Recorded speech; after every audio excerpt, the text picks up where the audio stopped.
প্রিয় ও স্নেহের 2025 সালের নতুন বছরের দশম শ্রেণীর ছাত্রছাত্রী বন্ধুরা, আশা করি তোমার সবাই ভালো আছো। আজ আমরা যে বিষয়টি নিয়ে আলোচনা করব, দশম শ্রেণীর ফার্স্ট সামেটিভ অর্থাৎ প্রথম পর্যায়ক্রমিক মূল্যায়নের ইংলিশের কোশ্চেন পেপার নিয়ে। দেখো সরাসরি স্ক্রিনে কিন্তু তোমরা দশম শ্রেণীর ফার্স্ট সামেটিভ অর্থাৎ প্রথম পর্যায়ক্রমিক মূল্যায়নের ইংলিশের কোশ্চেন পেপারটা দেখতে পাচ্ছ। ফুল মার্কস তোমাদের রয়েছে 40, আর সময় তোমাদের রয়েছে 1 ঘন্টা 30 মিনিট। তোমাদের যেহেতু ইংলিশ কোশ্চেন পেপারে উত্তর করতে, সেহেতু প্রথমেই তোমাদের নাম, রোল নং আর সেকশন লিখে তারপরেই কিন্তু প্রশ্নের উত্তরগুলো শুরু করবে।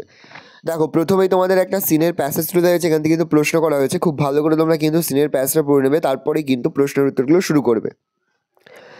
দেখো এর দাগে প্রশ্ন দিয়েছে, read the passage above and answer the following question. প্রশ্নের মান রয়েছে 2 করে 2 গুণ 3 = 6। বিয়ের দাগে রয়েছে complete the following sentence with information from the passage given. প্রশ্নের মান রয়েছে 1 করে 1 যোগ 1 = 2। তারপরে দেখো 2 এর দাগে তোমাদের পোয়েম থেকে একটা প্যাসেজ রয়েছে, এখান থেকে কিন্তু প্রশ্ন করা হয়েছে। খুব ভালো করে তোমরা কিন্তু পোয়েমের প্যাসেজটা পড়ে নেবে, তারপরেই কিন্তু প্রশ্নের উত্তরগুলো শুরু করবে। দেখো প্রথম প্রশ্ন রয়েছে, answer the following question from the lines above. প্রশ্নের মান রয়েছে 2 করে 2 গুণ 2 = 4। তারপরে তোমাদের ট্রু ফলস। প্রশ্নের মান রয়েছে 1 করে 1 × 2 = 2। ট্রু ফলস লেখার পাশাপাশি তোমাদের কিন্তু সাপোর্টিং স্টেটমেন্টও কিন্তু লিখতে হবে। প্রশ্নের মান রয়েছে 1 করে। তারপরে দেখো তোমাদের 3 দাগে রয়েছে আনসিনের একটা প্যাসেজ। খুব ভালো করে তোমরা কিন্তু আনসিনের প্যাসেজটা পড়ে নেবে, তারপরেই কিন্তু প্রশ্নের উত্তরগুলো শুরু করবে। প্রথম প্রশ্ন রয়েছে, read the passage above and answer the following question. দেখে নাও, প্রথম প্রশ্নের মান 1 আর বাকি প্রশ্নের মান রয়েছে 2 করে। পরে তোমাদের রয়েছে, write the correct alternative to complete the following sentence. প্রশ্নের মান রয়েছে 1 করে 1 × 3 = 3। তারপরে তোমাদের গ্রামারের ভোকাবুলারি প্রশ্ন করা হয়েছে। প্রশ্নের মান রয়েছে 1 করে 1 × 3 = 3। বিয়ের দাগে রয়েছে ডু অ্যাজ ডাইরেক্টেড। এখানে মোট তোমাদের 3টি প্রশ্ন দেওয়া রয়েছে। প্রশ্নের মান রয়েছে 1 করে 1 × 3 = 3।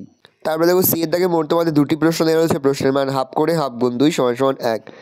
ডি এর দাগে একটি প্রশ্ন দেওয়া রয়েছে। প্রশ্নের মান রয়েছে 1। পরে তোমাদের রয়েছে রাইটিং স্কিল। রাইটিং স্কিলের মধ্যে প্রথম তোমাদের রয়েছে একটি এডিটোরিয়াল রেটাল রাইটিং, আর অর দিয়ে তোমাদের রয়েছে একটা প্যারাগ্রাফ রাইটিং। প্যারাগ্রাফ রাইটিংয়ের মধ্যে রয়েছে মর্নিং এক্সারসাইজ। প্রশ্নের মান রয়েছে 8।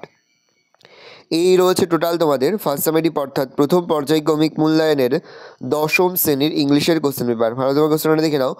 আশা করি ভিডিওটা ভালো লেগেছে। ভিডিওটা ভালো লাগলে ভিডিওকে লাইক করে যদি ভুলবেন না। আমার চ্যানেল নতুন হওয়া লাল কালার সাবস্ক্রাইব প্রেস করে পাশে বেল আইকনটা প্রেস করে যখন নতুন কোনো ভিডিও আপলোড করি সবার ফার্স্ট নোটিফিকেশন তোমরা পেয়ে যাও। আর এই ভিডিওটি তোমার বন্ধু বান্ধবী আত্মীয়স্বজন সবার মধ্যে কিন্তু অনেক শেয়ার করে জেনে বছর দশম শ্রেণীতে পড়ছে। আমরা কিন্তু ইতিমধ্যে দশম শ্রেণীর প্রতি বিষয়ের সিলেবাস, প্রশ্নকার্ড এবং নমুনা প্রশ্নপত্র কিন্তু আপলোড করে দেবো। এখনও পর্যন্ত সেই ভিডিওগুলো না দেখে থাকো, ভিডিওগুলো কিন্তু তাড়াতাড়ি দেখে নাও। আশা করা যায় প্রতি বছর নেই এই বছরও তোমরা আমাদের সাজেশন অংশ থেকেই 80 থেকে 90% কিন্তু কমন পেয়ে যাবে।